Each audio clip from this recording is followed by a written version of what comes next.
Assalamualaikum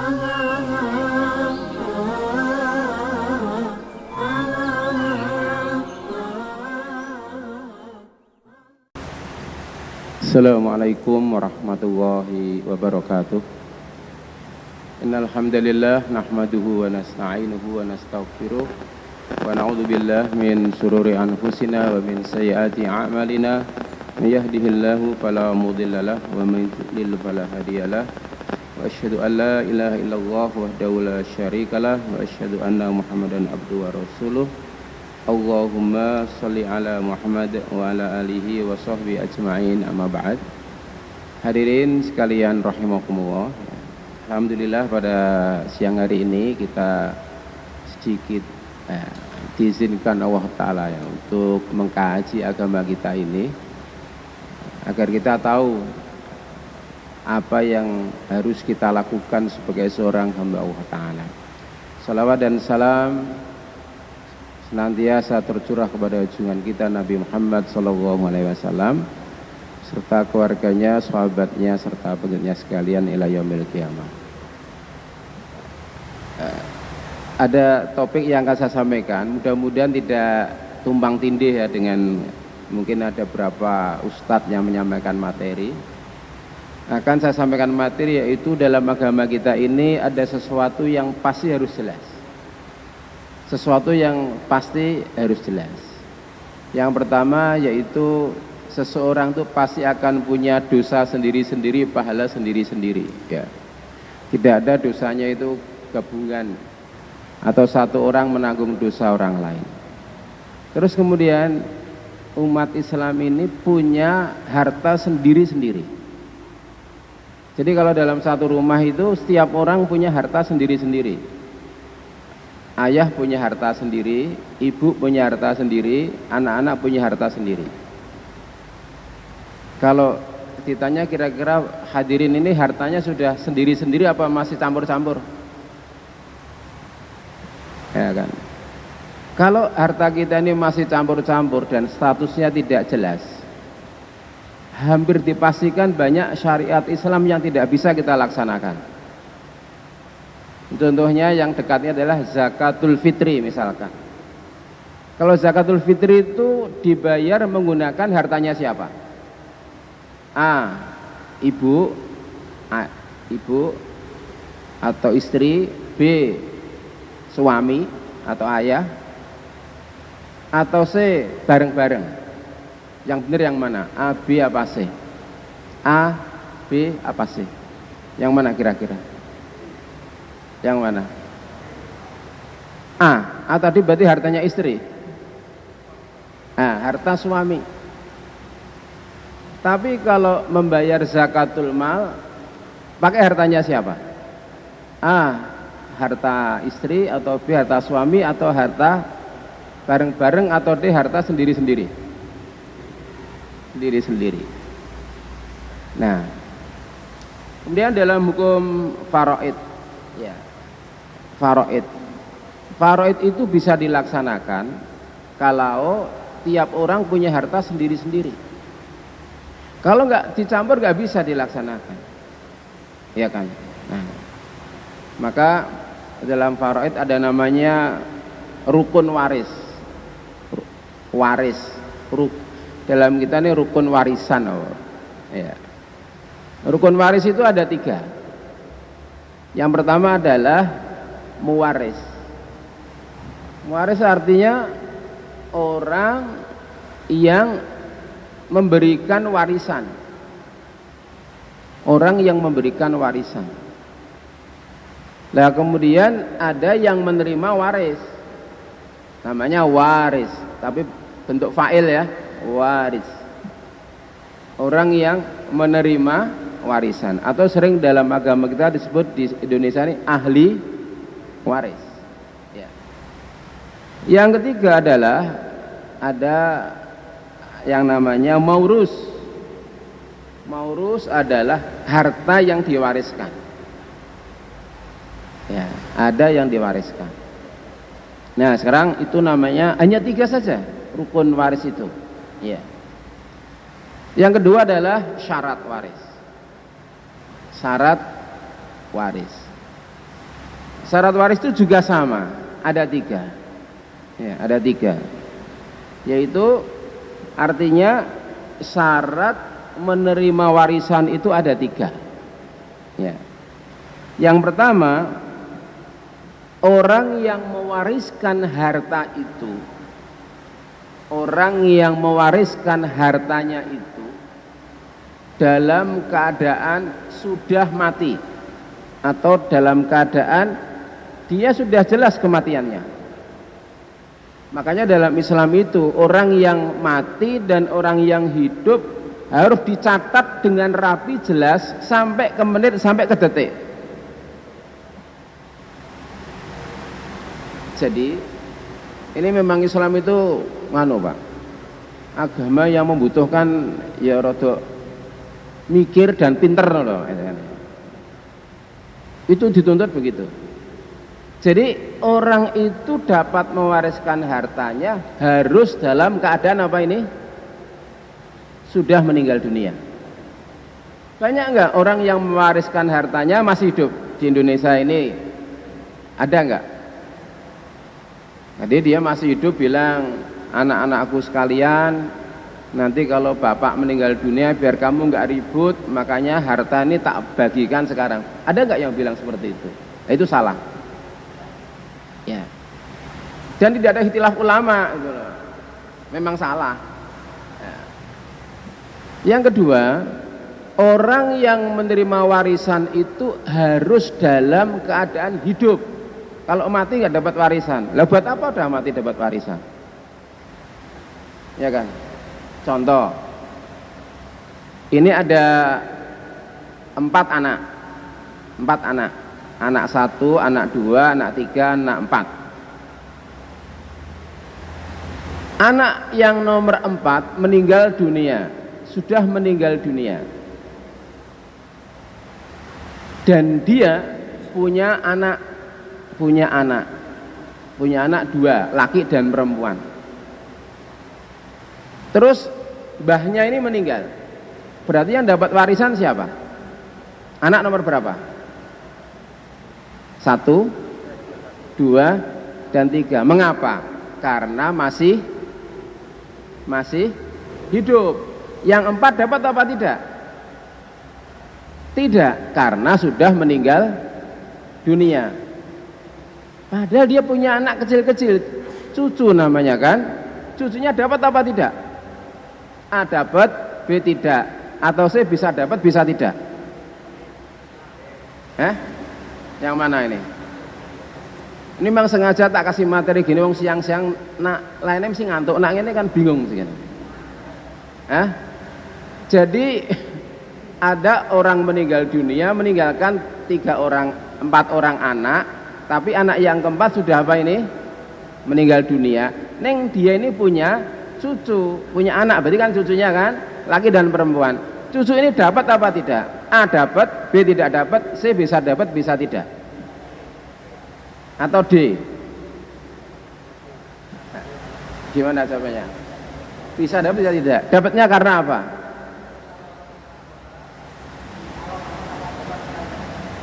Karena satu agama. Agamanya sama, Islam kabeh.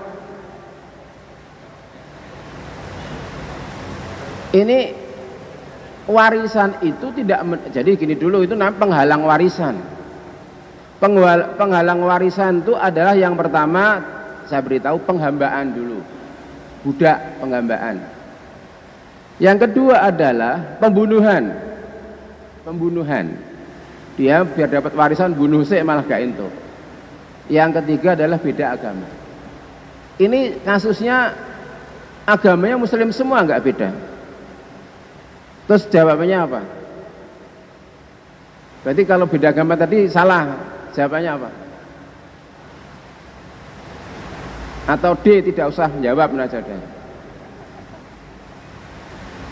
Jawabannya itu bisa dapat bisa tidak. Kalau yang 3 anak ini perempuan, kalau yang 3 anak ini perempuan, 3 anak perempuan dalam Al-Quran dia mendapatkan 2/3. Sepertiganya bisa masuk ke cucu. Tapi kalau dari 3 anak ini ada laki-lakinya, dia tidak dapat. cucu itu. Begitu jawabannya. Ya. Nah, sekarang mulai dari awal dulu. Ya, berarti cucu ini punya harta sendiri, ya kan? Cucu laki punya harta sendiri, cucu perempuan punya harta sendiri, anak laki punya harta sendiri, anak perempuan punya harta sendiri, orang tua punya harta sendiri, dan seterusnya. Kemudian yang ketiga adalah syarat seseorang itu mendapatkan warisan karena orang tersebut mengetahui sebab mengapa dia mendapatkan warisan. Jadi kalau antum suatu saat saudara datang, "Mas, iki bagiane ente apa? Ya warisan," gitu loh, begitu. Ente langsung bilang apa? Alhamdulillah apa? Belajar sebabnya ngapain untuk dulu? Loh, kok aku entuk sebabnya iki apa? Ngono gitu. Antum tuh pokoknya di dalam pikiran dan hatinya setiap mendapatkan harta harus tahu sebabnya. Kalau nggak tahu sebabnya itu namanya bisa melakukan kedoliman, ya kan? Selama ini kalau mendapatkan harta itu berpikir nggak tahu sebabnya? Kira-kira berpikir nggak? Kalau mendapatkan harta ini, loh, mengapa kok saya dapat warisan? Iki sebabnya apa ya? Jangan langsung alhamdulillah pasrah di duit kok diono sing menehi, jangan begitu. Ya kan? Karena harta ini perkara yang penting. Ya kan? Ya begitu. Nah, sekarang saya mulai dari biar cepat ya. Dalam warisan itu ada yang namanya ashabul furud, di mana ashabul furud itu dalam Al-Quran Allah Ta'ala dengan tegas menyatakan berapa hak yang diterima oleh ahli waris itu dengan jelas. Itu kan, misalkan istri itu mendapatkan, kalau istri suami meninggal, istri dapat berapa? Ada yang sudah pernah belajar faraid? Ini rata-rata sudah punya istri apa belum? Sudah ya. Kalau suami meninggal, istri dapat berapa di Al-Quran? Mesti dapat kabeh kan, biasanya kan wong wedok kan tinggalane bojoku, sing ngono kan? Ya apa enggak? Ini tinggalane bojoku. Ya. Padahal Al-Quran mengatakan istri itu hanya dapat dua kemungkinan. Ngono tidak dua kemungkinan Quran itu. Tidak hanya satu, tapi dua kemungkinan. Kemungkinan yang pertama, istri itu dapat 1/4. Kemungkinan kedua, istri dapat 1/8. Nah, kalau istrinya 4, berarti istri dapat berapa? Seorang istri jadi dapat berapa? Ya berarti kan 1/8 dibagi 4, kalau istrinya 4, 1/32. Ya. Loh, mengapa kok dapatnya yang 1/4? Kemungkinan yang pertama, kemungkinan yang kedua 1/8. 1/4 itu, ya ini ayatnya enggak saya baca ya, biar cepet aja ya. Nanti dibuka surat An-Nisa mulai dari 11, 12, 13, 14 kan, ayat warisan, dan 176. Jadi istri itu dapat 1/4 kalau suami yang meninggal dunia itu tidak mempunyai anak, baik dari istri itu maupun istri yang lain. Ya. Kalau dapat 1/4, suami itu tidak punya anak, tidak punya anak. Nah begitu. Istri langsung dapat 1/4. Kalau istrinya 4, ya setiap istri dibagi apa ini? 4. Ya gitu. Sekarang yang kedua, cepat kan? Ya. Kalau suami istrinya meninggal, suami dapat berapa di Al-Quran? Ini kan banyak sudah jadi suami kan? Ya.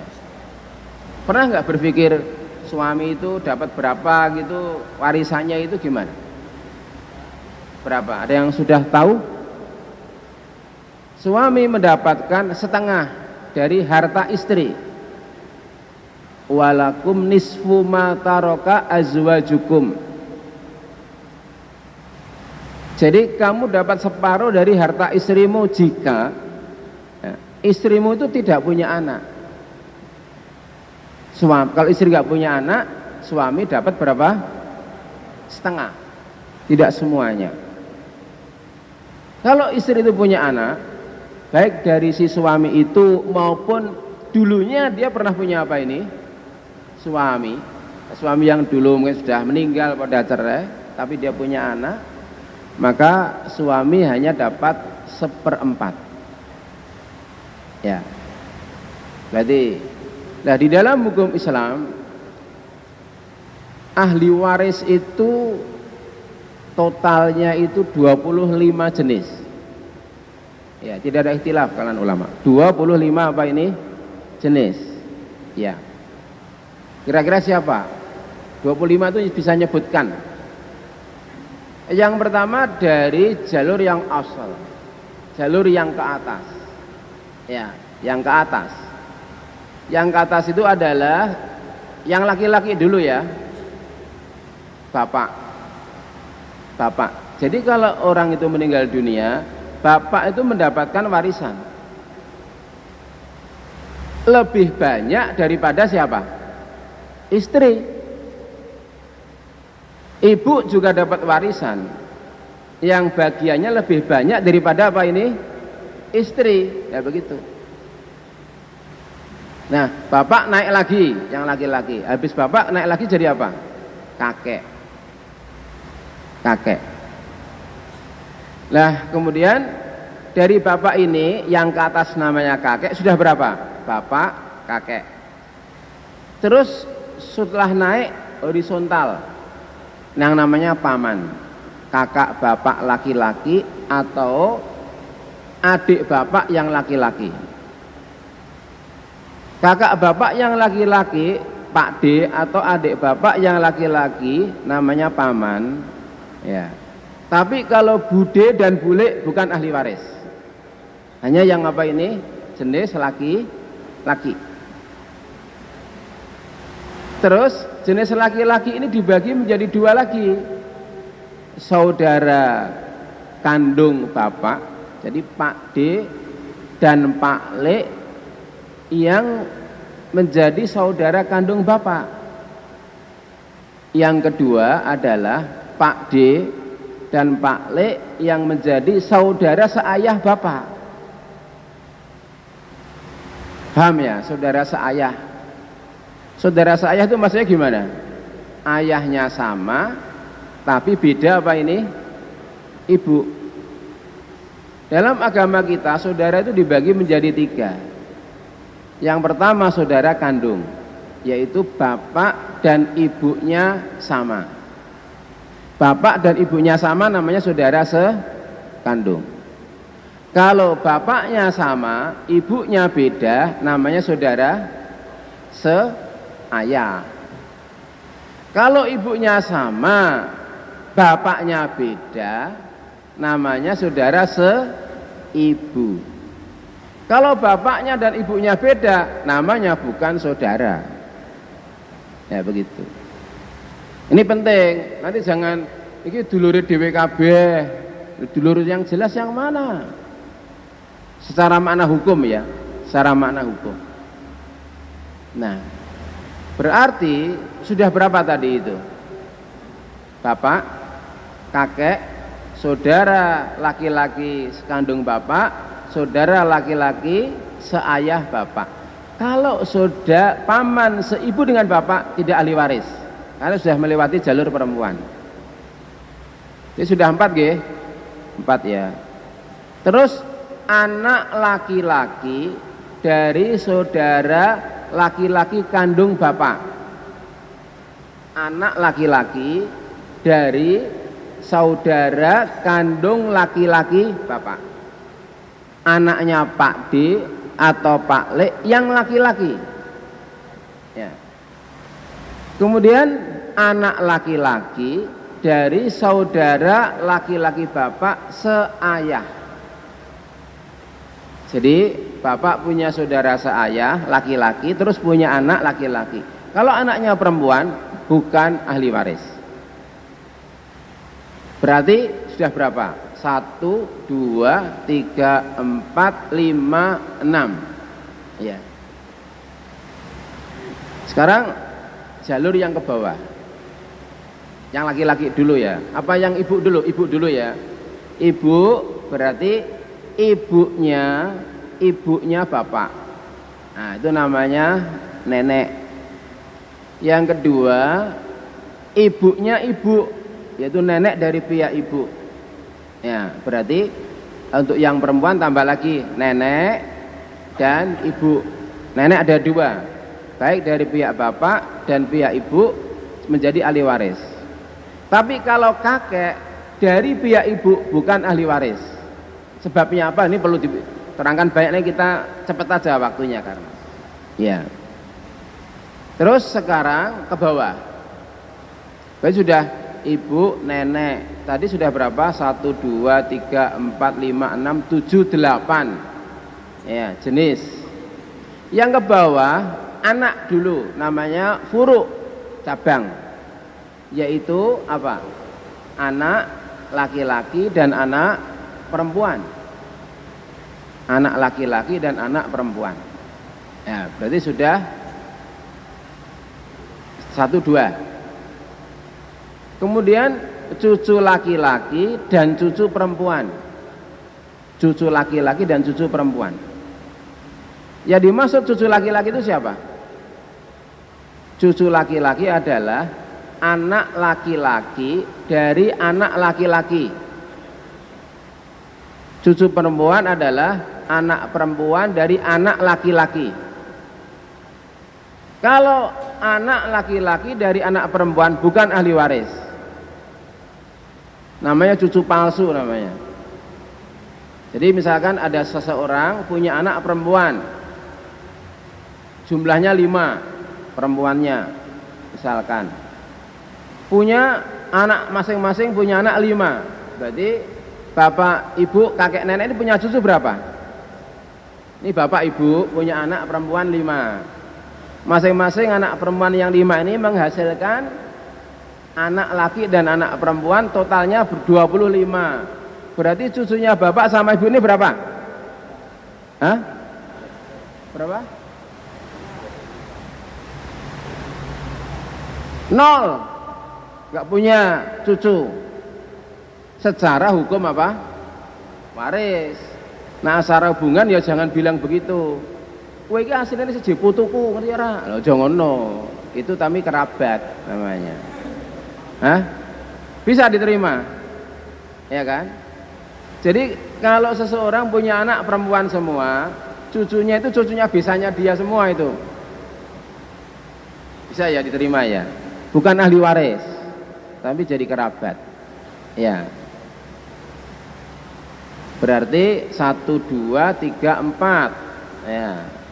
5, 6, 7, 8, 9, 10, 11, 12. Banyak kan? Karena yang jalur bagian tengah, suami dan istri, sudah 14. Ya.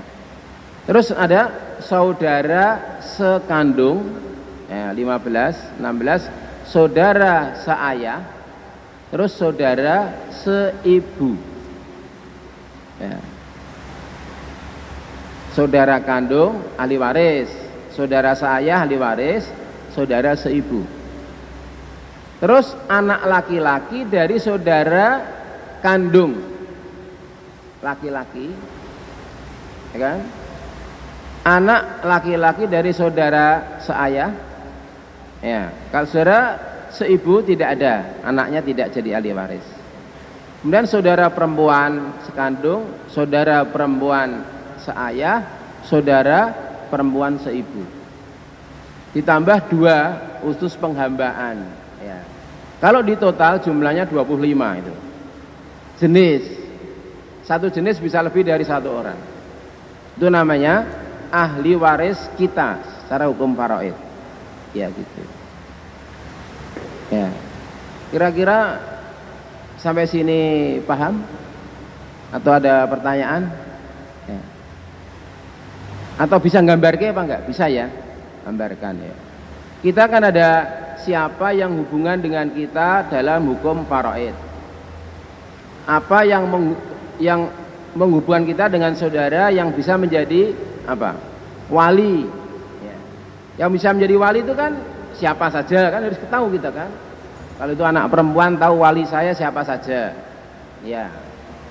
Terus ada saudara yang hubungannya karena misalkan persusuan. Jadi banyak kata-kata saudara itu banyak. Ya. Nah sekarang dari 25 jenis ahli waris tersebut, ya, yang dia pasti dapat, yaitu tidak mahjub, tidak bakal tertutup, tapi selalu dapat ahli warisnya itu adalah 6 orang, 6 jenis, bukan 6 orang, 6 jenis. Ini pewarisnya ke atas dulu, ibu dan ayah. Yang ke bawah anak perempuan, anak laki-laki.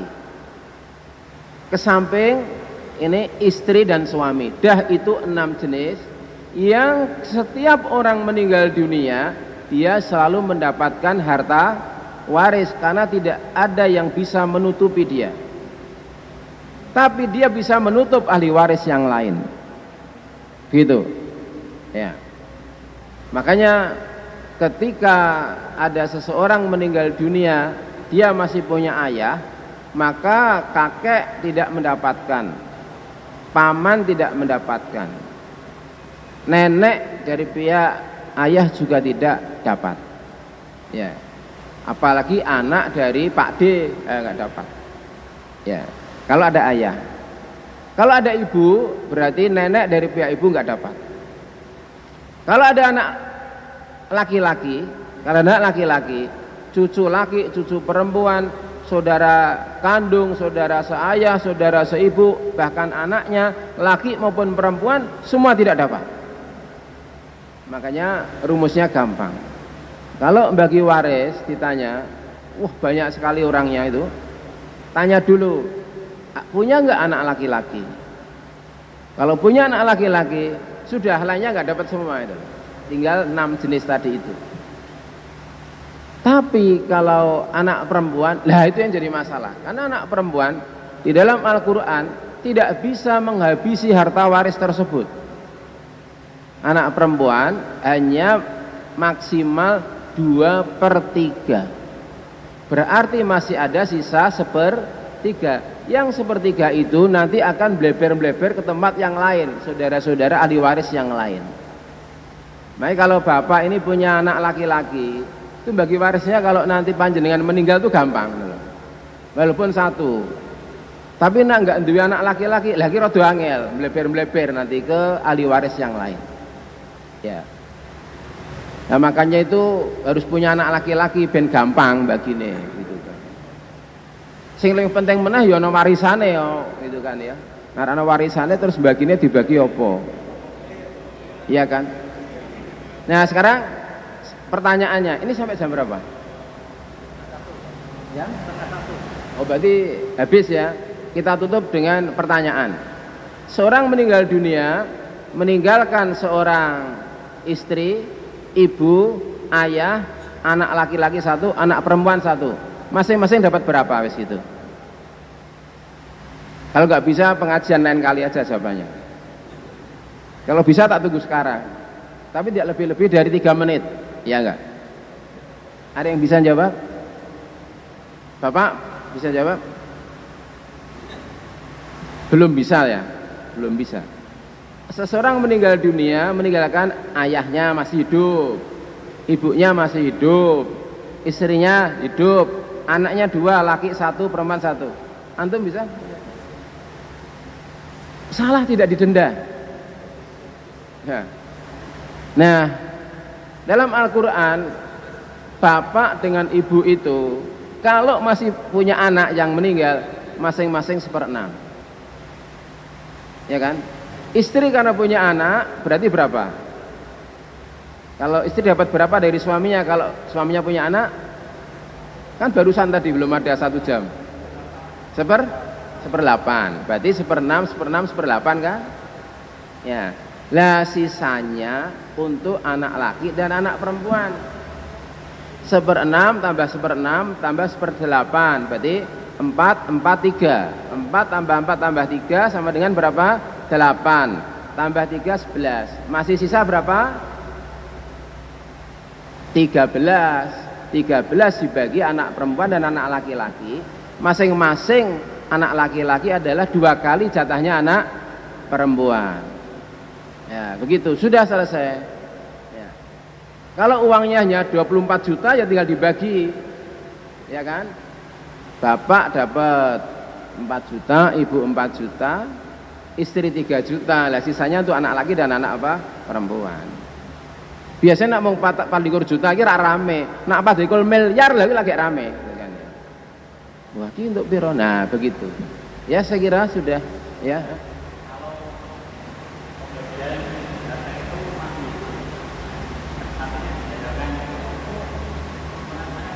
Bukan. Itu bukan, pokoknya warisan itu syaratnya tadi pewaris dalam keadaan apa ini? Mati. Lah itu aturannya bukan waris itu. Hibah. Enggak sak karpe lah bukan. Iya. Cuma persoalannya jangan sampai dia hibah, dihabiskan sehingga dia tidak ingin ingin melanggar hukum waris, enggak boleh. Gitu loh. Pong masih gini loh. Allah Ta'ala wis ngatur sudah ngikuti aturan Allah Ta'ala gitu saja. Ora usah gawe aturan-aturan anyar, gitu kan ya begitu. Mau yo delok yo mati kok itu kan dia begitu kan ya. Ya apa enggak? Sing repot itu kalau suami istri itu matinya itu misalkan kecelakaan. Terus harus tahu ini duluan mana, padahal mati bareng wong loro jajal piye. Harus dicek bener. Oh ini tadi saksi mata mengatakan yang meninggal itu istri dulu, baru 1 menit apa ini suami. Berarti suami dapat waris dari siapa? Istrinya dulu begitu. Ora Pak, tadi yang meninggal itu suami dulu baru istri loh, itu jadi rame itu. Makanya orang Islam itu teliti dalam segala keadaan, termasuk neliti orang meninggal dunia itu jam piro, berapa menit, berapa detik. Jangan kita omong kira-kira sore bar asar. Kira ngendahi. Nah gitu kan ya. Kalau ada kasus waris jadi nanti masalah. Ya. Saya kira cukup sekian ya. Ini baru saya memberikan prolog saja tentang hukum waris. Dan kita ini hukum yang harus kita wajib kita laksanakan, dan di surat An-Nisa ada ancamannya neraka kalau tidak melaksanakan. Kita ingin selamat di dunia wal akhirah, maka ilmu ini harus kita ketahui. Ya, saya kira sampai di sini. Billahi taufiq wal hidayah. Subhanakallahumma wa bihamdika asyhadu an la ilaha illa anta astaghfiruka wa atubu ilaik. Billahi taufiq wal hidayah. Assalamualaikum warahmatullahi wabarakatuh.